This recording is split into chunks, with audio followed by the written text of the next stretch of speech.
அனைவருக்கும் வணக்கம். தினமும் நம்ம வீட்டு பூஜை அறையில் என்ன வைத்தால் என்ன பலன் கிடைக்கும் அப்படின்றத பார்த்துருவோமா. பூஜை அறை அப்படின்னு சொன்னாலே நம்ம சுவாமிலாம் வச்சுருப்போம், நமக்கு விருப்பமான சுவாமியெல்லாம் வச்சுருப்போம். தினமும் சுவாமிக்கு நெய்வேத்தியம், எச்சுப்படாத உணவு, பழம் இதெல்லாம் படைப்போம். முக்கியமாக நீங்கள் என்ன பண்ணணும்னா, மண் பானையில் சுத்தமான தண்ணி அல்லது செம்பு பாத்திரத்தில் சுத்தமான தண்ணி ஊற்றுங்க. வசதியாக இருந்தீங்கன்னா சில்வர் பாத்திரத்தில் சுத்தமான தண்ணியை ஊற்றி நீங்கள் தினமும் பூஜை அறையில் வச்சுக்கிட்டு வாங்க. அது நல்ல பலனை கொடுக்கும். பூஜை செய்யும் பொழுது, அதாவது தினமும் கடவுளை நினச்சி நம்ம சாமி கும்பிட்றோம் இல்லையா, அப்போ நமக்கு பிடித்தமான தெய்வத்துடைய மூல மந்திரத்தை நீங்கள் சொல்லணும்.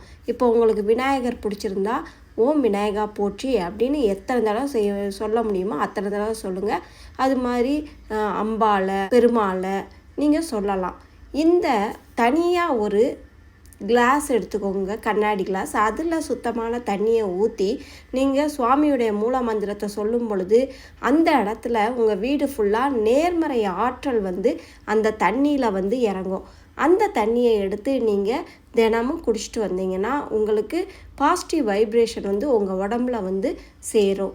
பூஜை செய்யும்போது தீபாவளி காட்டும் பொழுது உங்களுக்கு தெரிஞ்ச பாடல்களை தெய்வீக பாடல்களை நீங்கள் பாடலாம்.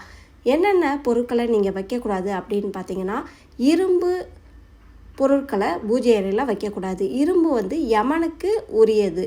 அதனால் மண்ணால், பித்தளைனால், வெள்ளியினால் ஆன பொருட்களை மட்டும் நீங்கள் பூஜை அறையில் வைத்து பயன்படுத்திட்டு பூஜை அறையில் தினமும் சுவாமிக்கு பாத்திரத்தில் தண்ணி வைத்து இருக்கும் பொழுது உங்கள் வீட்டில் துர்சக்தி அண்டாது, நல்ல சக்தியும் நேர்மறை ஆற்றலும் பெருகும். அதனால் நம்மளுடைய வாழ்க்கை சிறப்பாக பிரகாசமாக இருக்கும். இந்த பதிவு உங்களுக்கு மிகவும் பயனுள்ளதாக இருந்திருக்கும் அப்படின்னு நான் நம்புகிறேன். இந்த வீடியோ பிடிச்சிருந்தா உங்கள் ஃப்ரெண்ட்ஸுகளுக்கும் ஷேர் பண்ணுங்கள், ஒரு லைக் கொடுங்க, சப்ஸ்கிரைப் பண்ணிக்கோங்க. நன்றி, வணக்கம்.